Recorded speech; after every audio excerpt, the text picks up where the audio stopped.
Good morning everybody. Success point Deoband में आपका फिर से स्वागत है। आज हम करेंगे ग्लेशियर, हिमनद, ग्लेशियर और ग्लेशियर से बनी हुई स्थल आकृतियाँ। तो स्टार्ट करते हैं ग्लेशियर। देखना टॉपिक भी हमारा ऐसा ही है, हिम से संबंधित, और टेम्परेचर भी काफ़ी डाउन है, तो अपना ध्यान रखना है सभी को सर्दी में। तो स्टार्ट करते हैं ग्लेशियर, हिमनद। सबसे पहले जानेंगे कि हिमनद क्या होता है। देखना, एक हिम यानी कि स्नो और एक होता है आइस यानी कि बर्फ़। बर्फ़ को हम आर्टिफिशियली बना सकते हैं, लेकिन हिम जो होता है वो नेचुरली होता है, प्राकृतिक रूप से होता है। तो हिमनद, हिमनद क्या होगा? जब हिम मोमेंट में होगा उसको ग्लेशियर कहेंगे। मोमेंट कितना होता है ग्लेशियर का? एक दिन में 3.5 सेंटीमीटर से लगभग 30 सेंटीमीटर उसमें गति होती है। मोमेंटम कितना कि 30 सेंटीमीटर तक एक दिन में, उसे हम ग्लेशियर कहेंगे। और ये घाटी के बीच में मूवमेंट करेगा, यानी कि गति में जो होगा किसी घाटी में। घाटी किसे कहते हैं? जो पर्वतों या पहाड़ियों के दोनों ओर से घिरा हुआ भाग होगा, जिसमें कोई नदी प्रवाहित होगी या फिर ग्लेशियर। तो हिमनद के द्वारा बनी हुई स्थलाकृतियाँ यू घाटी। पहले यू वैली के बारे में बात करते हैं। यू घाटी क्या होती है? हिमनद के द्वारा अधिकांश बनती है। और वी घाटी और आई घाटी जो ये नदी के द्वारा बनी निर्मित स्थल आकृति होती है। यू आकृति क्या कि पहले एक वी आकृति होगी, यानी कि ये एक माउंटेन होगा। देखना ऐसे माउंटेन, ये तो क्या हो जाएंगे? पर्वत। और इनके बीच में ये वी शेप लेगा। लेकिन अगर ये जलधारा है तब तो ये नदी हो जाएगी, इसमें क्या होगा? नदी। लेकिन अगर ये ग्लेशियर है, आइस या बर्फ, इसके द्वारा ये यू आकृति का रूप ले लेगी, यानी कि गोलाई में बन जाएगी ये। तो यू आकृति किसके द्वारा बनती है?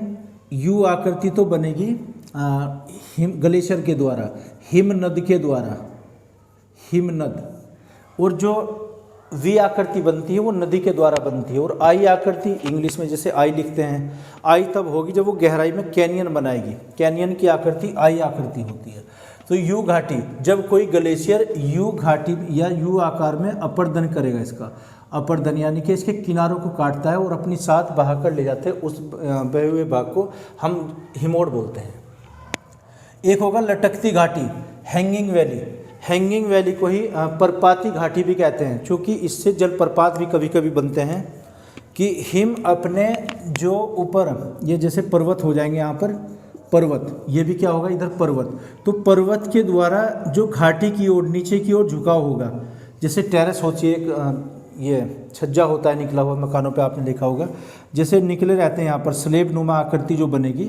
नीचे इसकी जो रुख होगा यानी कि दिशा होगी वो घाटी के अंदर की ओर होगी।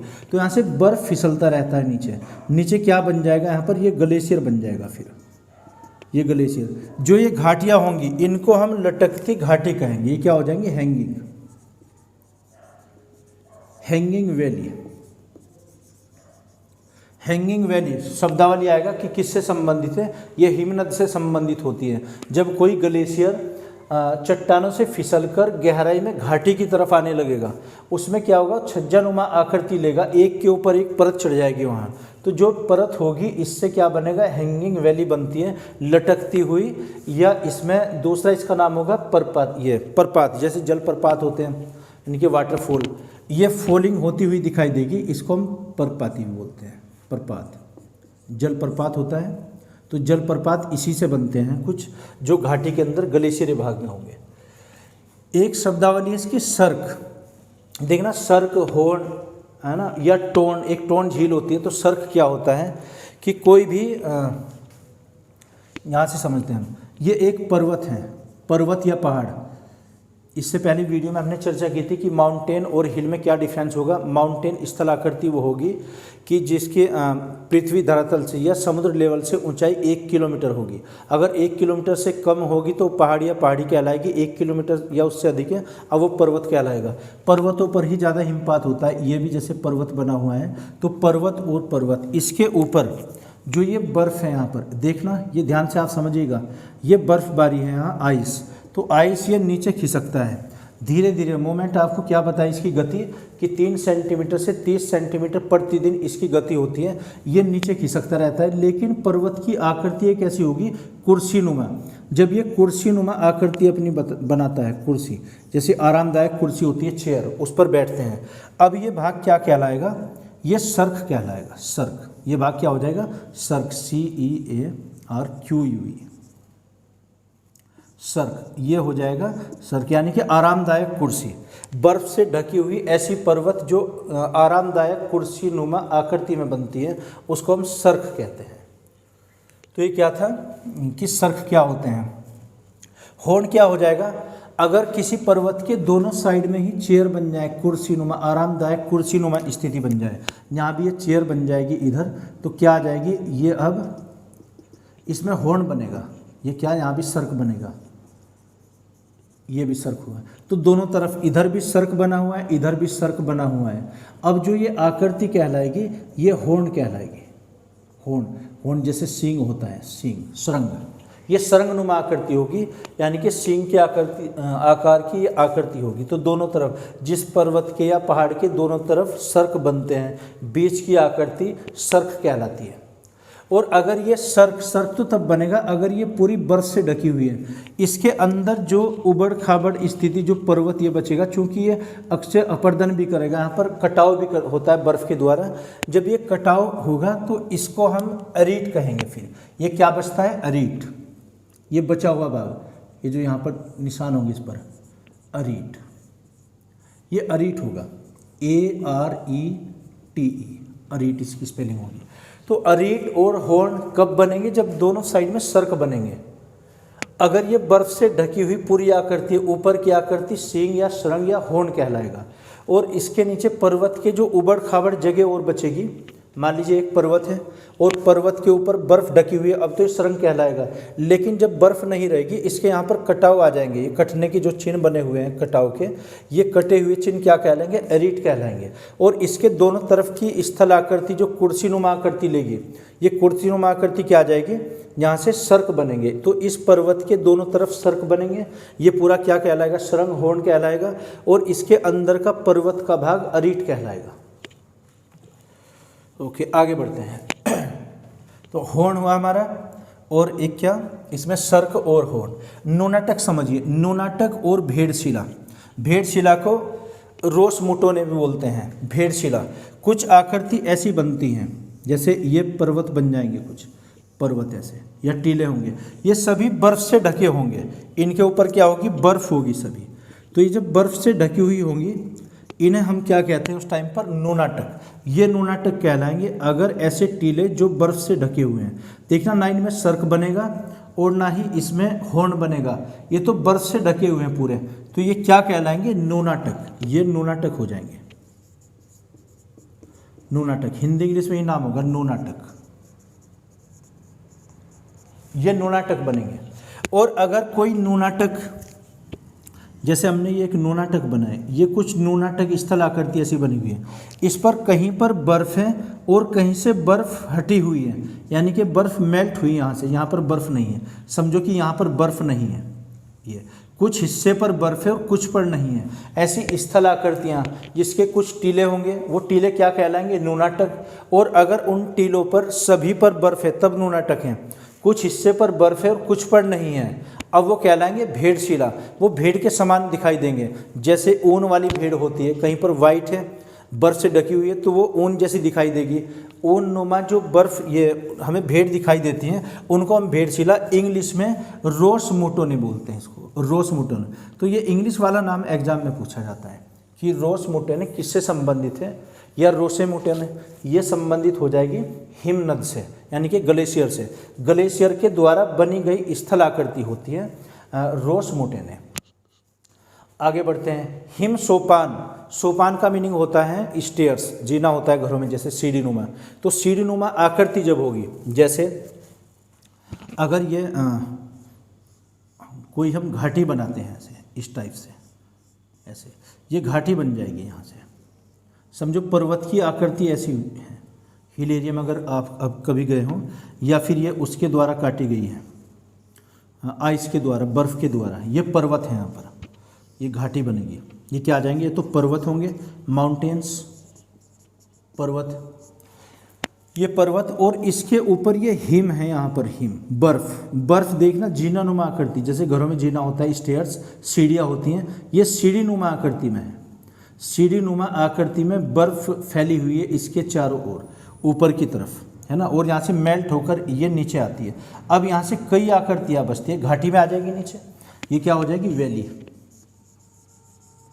ये तो वैली घाटी होगी। इसमें क्या होगा, या तो झील बनेगी या फिर उसका ये जल में परिवर्तित हो जाएगी। ऊपर से जो सीढ़ी नुमा आकृति बनी, कौन सी आकृति है, सीढ़ी नुमा। सीढ़ी नुमा आकृति क्या कहलाती है, सोपान। ये सोपान हो जाएगी। सोपान का मतलब ही सीढ़ी नुमा होता है। घरों में जो स्टेयर्स होती हैं ऊपर जाने के लिए, तो स्टेयर्स क्या कहलाएंगे, सोपान कहें उसको, या फिर हम सीढ़ी भी कह सकते हैं, स्टेयर्स कह सकते हैं। तो अगर कोई घाटी बर्फ से स्टेयर नुमा है और ये बर्फ से ढके हुए हैं पर्वत, तो ये सोपान आकृति आ जाएगी, हिम सोपान कहा जाएगा उसको। तो ये आकृति हमारी कौन सी हुई, हिम सोपान। आगे देखिएगा, पेटरनास्टर झील। पेटरनास्टर, एक पेटरनास्टर होती है और एक पीडमाउंट झील होती है, दोनों में अंतर समझिए। जो ये स्टेयर्स बनी हुई है, अगर यहाँ पर कोई झील बन जाती है, समझिए सोपान है, तो सोपान में अगर ये मेल्ट हो जाए यहाँ से, अब ये पानी बन जाएगा, झील बन जाएगी। झील अगर किसी सीढ़ी पर, समझिए कोई सीढ़ी घरों में हमारी है जी ना, उसके ऊपर अगर हम थाली में एक पानी भर के रखते हैं सीढ़ी के ऊपर किसी स्टेयर्स पर, है ना, तो वो झील, अगर उसको झील समझ लें, थाली में जो पानी भरा हुआ है, समझो क्या कहलाएगी यहाँ पर, ये पेटरनास्टर।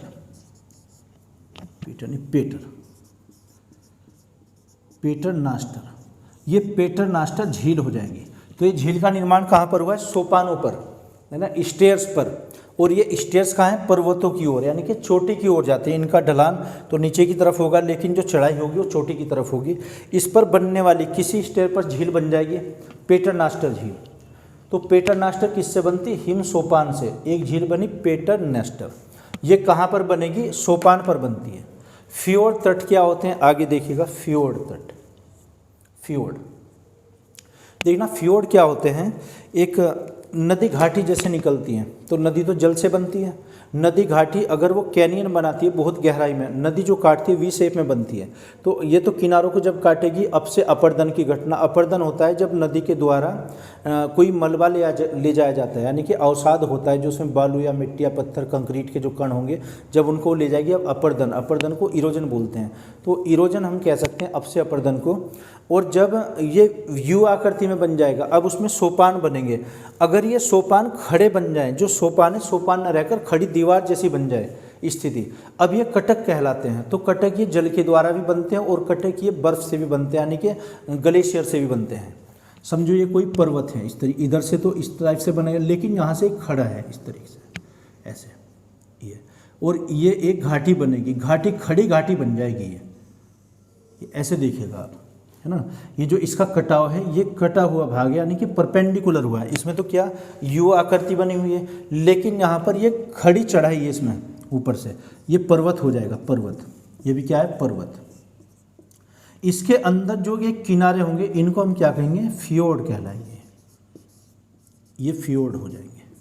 तो फ्योर्ड जो स्थल आकृति होगी, किसके द्वारा बनेंगे, जो इसके तीर किनारे होंगे कटे हुए घाटी के, ये आइस के द्वारा, यानी कि हिमनद के द्वारा, ग्लेशियर के द्वारा।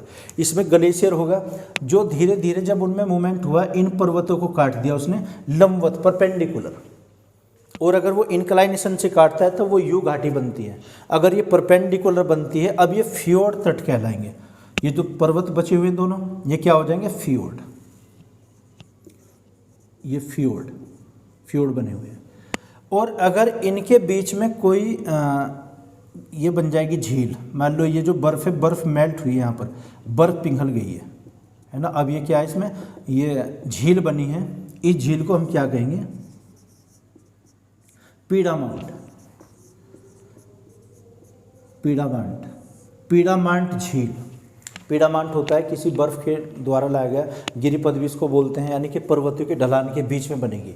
अगर यहाँ पर बर्फ़ मेल्ट हो जाती है, पिघल जाती है वो बर्फ़, अब वो पानी में चेंज हो जाएगी, जल बन जाएगी। तो जल से जो झील बनेगी, पीडामाउंट झील। तो पीडामाउंट झील किससे बनती है, फ्योर्ड तट पर बनती है। और यहाँ से जो पेटरनास्टर बनी है झील, ये सोपान से बनती है। तो सोपान क्या होंगे, हिम सोपान, जो पर्वतों की ओर ढाल होगा जिनका ऊपर जाने के लिए, बर्फ के द्वारा, हिमनद के द्वारा बनाई गई आकृति। इस पर स्थित झील कौन सी बनेगी, पेटरनास्टर झील। और जो फ्योर्ड से झील बनती है, ये यहाँ पर जो फ्योर्ड बने हैं इनसे झील पेड़ामाउंट झील बनती है। तो क्या क्या हमने स्थल आकृति पढ़ी है देखना, सर्क, होर्न, नोनाटक, भेड़शिला या रासमुटोने या फ्योर्ड बने हैं, फ्योर्ड तट या पेटरनास्ट झील, फ्योर्ड, और यहाँ पर झील कौन सी, ये पीडमाउंट झील। अब आप समझिए एरिट क्या होता है। एरिट आपको ये बताया है कि जब यहाँ पर सर्क बनते हैं, ये जो सर्क बनेंगे इनके द्वारा बची गई शेष आकृति, अगर यहाँ से बर्फ हटा दी जाए, अब ये पर्वत बचेंगे और पर्वत के किनारे ये उबड़ खाबड़ हो जाएंगे, कटाव हो जाएगा इन पर बर्फ के द्वारा, हिम के द्वारा। अब ये जो शेष आकृति बचेगी ये अरीट बचेगी। नेक्स्ट देखते हैं हिमोड और ड्रमलिन क्या होता है। हिमोड, हिमोड ये होगा किसी भी हिमनद ग्लेशियर के द्वारा लाया गया मलबा। जो मलबा होगा अवसाद होगा, क्योंकि बर्फ़ जब चलेगी वो किनारों से कटाव भी करेगी। जब वो किनारों से कटाव करेगी उसमें काफ़ी कुछ जैसे बालू के कण या फिर सीमेंट होगा, जिप्सम होगा, उसमें लेटराइट भी हो सकता है, बहुत सारे तत्व हो सकते हैं, खनिज पदार्थ हो सकते हैं। उनसे फिर ये उसे मलबे को क्या कहेंगे, हिमोड कहेंगे। हिमोड कहीं पर फैल जाएगा ये, जब हिमोड फैलेगा इसे हम क्या कहेंगे, विभिन्न अगर आकृति वहाँ पर बनती है तो ड्रमलिन भी कहेंगे। अगर ये कहना हिमोड क्या होते हैं तो हिमोड हिमनद के द्वारा लाया गया अवसाद। हिमनद ग्लेशियर, हिमनद के द्वारा लाया गया अवसाद। अवसाद को मलबा भी कह सकते हैं, मलबा बोलते हैं जिसे, यानी कि वेस्ट पदार्थ जिसमें बालू के कण और अन्य खनिज पदार्थ हो सकते हैं। तो ये क्या हो जाएगा, हिमोड या मोरेन बोलते हैं इसको इंग्लिश में, मोरेन। ड्रमलिन क्या होगा, जब ये हिमोड विभिन्न आकृति में जमा हो जाएगा। समझो ऐसे मैदान बना दिए उसने, जैसे रेत के आप टीले देखते होंगे, रेत के कहीं पर टीले बनते हैं या किसी खेत में मिट्टी के उबड़ खाबड़ जमीन होती है, तो जो उबड़ खाबड़ जो आकृति बनेगी वो ड्रमलिन बन जाएगी। हिमोड के द्वारा ही ड्रमलिन बनते हैं। आगे देखिएगा एस्कर। एस्कर क्या होगा, जब कोई ग्लेशियर विभिन्न आकृति में चलता है, उस आकृति को समझो सर्पिला आकार में चला है, अब ये सर्पिला आकार की जो आकृति हो जाएगी एस्कर बन जाएगी। या फिर इसने कटक बनाए हैं कुछ, या कुछ झील बनाई है, जो भी कुछ आकृति बनेगी वो एस्कर बनेगी। तो हिमनद ग्लेशियर जिस आकृति में चलते हैं, जैसे नदी किस आकृति में चलती है, विसर्प बनाती है, नदी अधिकांश विसर्प बनाती है, स्पाइरल बनाती है। और ऐसे ही जो हिमनद होंगे, ग्लेशियर होंगे, ये एस्कर बनाते हैं, इसके रास्ते को एस्कर कहा जाएगा। तो ये क्या आ जाएगा, किसी भी हिमनद का मार्ग होगा, जो मार्ग, वो मार्ग किस रूप में बनाया इसने, वो एस्कर हो जाएगा। दूसरा केम। केम क्या होगा देखना, अगर यहाँ से ग्लेशियर चला है, ये यहाँ से हिम पिघला हुआ है, ये चल रहा है मूवमेंट में, अपनी गति की अवस्था में। गति कितनी बताइए कि बहुत ही मूवमेंट होती है, नॉमिनल होगी, एक नामचारे की, लगभग वही 30 सेंटीमीटर या 40 centimetre with in a day, एक दिन में होगी इतनी। जो इसके सामने एक मलबा होगा, सबसे आगे जो चलेगा, आपने देखा होगा कभी कभी नदी या नहर में जब पानी आता है, नहर सूख जाती है नदी, उसमें अचानक पानी छोड़ा जाता है किसी डैम से, तो सबसे आगे नदी में कुछ मलबा होगा, उस आकृति को जो मलबा होगा या अवसाद होगा, हम उसे क्या कहेंगे, केम। ये मलबा होगा, यहाँ पर मलबा या अवसाद। अवसाद, अवसाद को हम केम, ये केम हो जाएगा अवसाद। कौन सा केम, जो आगे का भाग है, नदी या नहर के द्वारा लाया गया सबसे आगे का भाग अवसाद। ऐसे जो हिमनद ग्लेशियर में जो मलबा बहकर आएगा सबसे आगे होगा, वो केम कहलाएगा। फिर केम से ही ड्रमलिन बनते हैं, केम इकट्ठा होते जाते हैं, उससे ड्रमलिन बन जाएगा। फिर से देखिएगा आप यह आकृतियाँ। हिमोड क्या होता है, हिमोड या मोरेन। हिमोड होगा किसी भी ग्लेशियर या हिमनद के द्वारा लाया गया मलबा या अवसाद, और वो अवसाद जब इकट्ठा होगा, उस अवसाद के आगे के भाग को हम क्या कहेंगे, केम। और जब केम ये विभिन्न आकृतियों में इकट्ठा होता चला जाएगा, जैसे कहीं खेत में उबड़ खाबड़ स्थिति बनती है, उसे ड्रमलिन कहा जाएगा। और एस्कर क्या होता है, किसी भी हिमनद का मार्ग, उसने मार्ग कैसा बनाया, वो हिमनद कहलाएगा। टोन झील देखिएगा, टोन झील क्वेश्चन आया कि टोन झील आकृति किससे बनती है, ये ग्लेशियर से बनती है। टोन झील क्या, हमने अभी चर्चा की थी कि सर्क क्या बनते हैं, कुर्सीनुमा आकृति जो सर्क बनेंगे। सर्क में अगर बाई चांस यहाँ पर बर्फ मेल्ट होकर ये अगर आकृति यहाँ पर ये मेल्ट हुआ, सर्क के अंदर ही अगर ये पिघल गई बर्फ यहाँ से, इसमें एक झील बन जाएगी, ये झील बनेगी। इस झील को हम क्या कहेंगे, टोन झील। झील कौन सी बनेगी, टोन, TORN। तो टोन क्या होती है? सर्क के अंदर बनाई गई झील, टोन झील। सर्क कैसा, किस आकृति में होगा? सर्क कुर्सीनुमा आकृति में। तो टोन झील तो यहाँ पर बनेगी। और अगर पीडामाउंट झील देखते हैं, वो बनती है किसी फ्योर्ड के अंदर, दोनों तरफ फ्योर्ड होंगे। फ्योर्ड क्या होगा? हिमनद के द्वारा काटे गए पर्वतों का भाग जो परपेंडिकुलर होगा, लंबवत स्थिति में होगा, यू आकृति में ना होकर लंबवत हो जाएगा, इसको हम फ्योर्ड कहेंगे। इन तटों को, इन तटों में निर्मित झील पीडामाउंट झील बनती है। और सोपान क्या होते हैं? जो स्टेयर्स बनते हैं, इसके द्वारा निर्मित झील ये पीटरनास्टर बनती है। तो पीटरनास्टर झील, टोन झील, पीडामाउंट झील, तीनों अलग अलग आकृति बनेंगे ये ग्लेशियर से ही, लेकिन स्थिति तीनों की अलग अलग होती है। तो ये इसके द्वारा निर्मित कुछ आकृति एक बार और देख लेते हैं इसको थोड़ा समृद्ध तरीके से।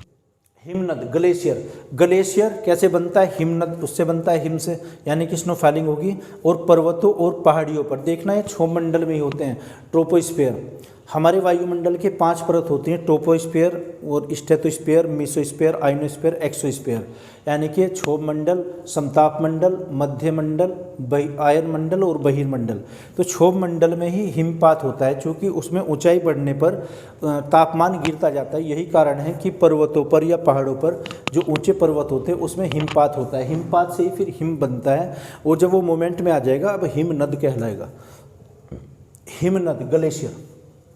इससे एक तो क्या बनती है? यू घाटी बनती है। यू घाटी क्या? जब वो बर्फ़ चलेगी अपने किनारों को काटती है, वो गोलाई में काटती है, तो गोलाई में जो आकृति बनेगी वो यू शेप में बन जाएगा। और वी शेप में किसकी बनती है? वी आकृति में, नदी द्वारा। तो यू घाटी बनेगी। लटकती घाटी क्या होगी? जैसे एक के ऊपर, पर्वतों की तरफ, पर्वतों के अंदर एक के ऊपर एक घाटी ऐसी लटकी हुई हमें प्रतीत होगी, जिससे क्या लटकती है, हैंगिंग वैली कह सकते हैं। और इसी को प्रपात भी बोलते हैं। जैसे जलप्रपात होते हैं, वाटरफॉल, ऐसे इनसे मेल्ट होकर बर्फ या जो एक अपने डाइल्यूट फॉर्म में आएगी तनु अवस्था में, वो नीचे फिसलती रहती है, गति की अवस्था में होती है, तो छज्जेनुमा आकृति बनती है। सर्क देखते हैं। सर्क सबसे इंपॉर्टेंट शब्दावली है किसी ग्लेशियर के द्वारा। सर्क क्या होगा? किसी पर्वत पर जब बर्फ जमा होगी, अगर वो कुर्सीनुमा आकृति में होती हो तो कुर्सीनुमा आकृति वो सर्क कहलाती है। दोनों तरफ अगर सर्क बन जाएगा, फिर बीच में हॉर्न बन जाएगा। और अगर हॉर्न को हटा दें, फिर ये क्या बनेगा? इसमें अरीट बन जाएगा, जो पिरामिडनुमा आकृति में होगा। हॉर्न भी वैसे पिरामिड ही बनेगा, लेकिन हॉर्न के ऊपर बर्फ होनी अनिवार्य है, और अरीट उसके नीचे की शेष स्थिति बचेगी। ओके। न्यूनाटक और भेड़शिला क्या होते हैं? जब ग्लेशियर किसी उबड़ खाबड़ स्थान पर रहते हैं, यानी कि इनके ऊपर जब बर्फ़ जाएगी तो ये क्या बन जाएंगे? न्यूनाटक दिखाई देंगे हमें। और न्यूनाटक अगर कहीं पर बर्फ़ है और कहीं पर नहीं है, वो उसके आच्छादित क्षेत्र होंगे, उनको हम भेड़शिला कहेंगे या फिर रोस मोटोने कहेंगे, है ना, रोस मोटोने। हिम सोपान, जब वो सीढ़ीनुमा आकृति में बर्फ़ बनेगी, है ना। ये पीटरनास्टर झील क्या होगा? जब किसी सोपान पर, किसी सीढ़ी पर ऐसे हमें दिखाई देगी आकृति, यहाँ पर झील बन जाएगी सोपान पर, यानी कि पायदान, जो सीढ़ी का पायदान होता है जैसे घरों में। फ्योर्ड, फ्योर्ड तट क्या होंगे? किसी ग्लेशियर के द्वारा किसी घाटी को लंबवत काटे गए भाग। फ्योर्ड के अंदर कौन सी आकृति बनती है? पीडामाउंट झील बनती है, अगर दोनों तरफ फ्योर्ड बनेंगे इसके। दूसरा एक था हिमोड, किसी हिमनद के द्वारा लाया गया मलबा या अवसाद। ड्रमलिन, जब वो ड्रमलिन वहाँ पर इकट्ठा हो जाएगा उसे हम ड्रमलिन कहेंगे। केम क्या कहलाएगा? हिमोड का सबसे आगे का भाग। एस्कर क्या होता है कि जब वो अपनी गति की अवस्था में, यानी कि मार्ग कौन सा चयन करती है, कोई ग्लेशियर मार्ग कैसा बनाएगा? नुकीला बनाएगा, सर्पिले आकार का, सीधा आकार बनाएगा, वो सब क्या कहलाएंगे? उसके मार्ग एस्कर कहलाएंगे। टोन झील क्या होती है? कुर्सीनुमा आकृति में जो बनेगी, टोन झील बनेगी। तो ये हिमनद के द्वारा बनी हुई स्थल आकृतियाँ थी। तो ये मैं आशा करता हूँ कि आपकी समझ आया होगा। अगर फिर भी नहीं तो कमेंट बॉक्स में आप लिखकर बताइएगा। इनसे कुछ जो क्वेश्चन हैं वो पीसीएस में आए हुए हैं, यूपी पीसीएस में। तो एक सर्क के बारे में ज़्यादा पूछा गया है, आप इसे साथ साथ नोट करते रहिए, स्क्रीनशॉट जैसे भी लें। देखिए पहले भी हम वीडियो में काफ़ी बार चर्चा कर चुके हैं इस बात पर कि स्क्रीनशॉट लेने से या नोट करने से कोई लाभ नहीं होगा जब तक वो आपके माइंड में नहीं होगा।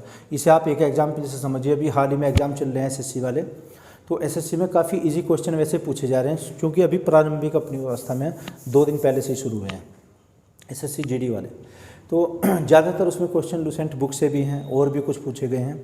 और अगर आप ज्योग्राफी की कोई एक्स्ट्रा बुक पढ़ना चाहें तो प्रतियोगिता दर्पण काफ़ी होती है, सुरेश प्रसाद जी की बुक आती है, और भी हैं काफ़ी राइटर्स हैं इसके। और एक मैप से आप इसकी तैयारी करें, जो एटलस मैप होता है ज्योग्राफी का, क्योंकि मैप से ही कोई चीज़ समझ सकते हैं जब वो उनके स्थान पर आती है बात। अच्छा, और ये हमारे पास दिमाग में होना चाहिए। कुछ बच्चों से आज भी बात हुई है कि सर इतने क्वेश्चन में से मान लो 20 वहाँ पर आए थे, उसमें से हमारे 10 ही क्वेश्चन हुए हैं। तो अगर 20 क्वेश्चन आते हैं या 25 क्वेश्चन आते हैं, 20 क्वेश्चन में से आपके क्वेश्चन वहाँ पर 10 हुए हैं, 10 आपने इसलिए छोड़ दिए क्योंकि आपके माइंड में नहीं थे। वो वेबसाइट पर भी हैं, यूट्यूब पर भी हैं, सारे नोट्स भी बने हुए, लेकिन माइंड में नहीं है। एग्जामिनेशन हॉल में क्या होता है कि जितना हमारे याद है हम उतना ही कर पाते हैं, उससे ज़्यादा वहाँ पर नहीं होगा। अगर 20 क्वेश्चन जीके के आए, 50 क्वेश्चन आए जीके के, आप उसमें से 40 करते हैं आउट ऑफ 50 में से आपने किए हैं 30 क्वेश्चन, या वहाँ पर 20 क्वेश्चन किए हैं। 30 क्वेश्चन अगर आप करते हैं 30 अटैम्प्ट, तो आपने 20 क्यों छोड़ दिए? क्योंकि वो याद नहीं है आपके। एग्ज़ाम में वो ज़्यादा लोग सफल होते हैं जिनके याद होता है ज़्यादा, जिनके नोट्स बने रहते हैं, तो नोट्स से क्या फ़ायदा है। तो नोट्स हम इसलिए बनाते हैं ताकि याद करने में हमें एक आसानी हो जाए। सिर्फ याद करने का माध्यम नोट्स बनते हैं। नोट्स को आप अल्टीमेट गोल मत समझिए कि हमारा परम लक्ष्य नोट्स ही हो जाएगा, ऐसा नहीं है। खैर, जैसा आप उचित समझे, देखिए आपकी पर्सनल लाइफ है, आप कुछ भी कर सकते हैं। Okay, thank you.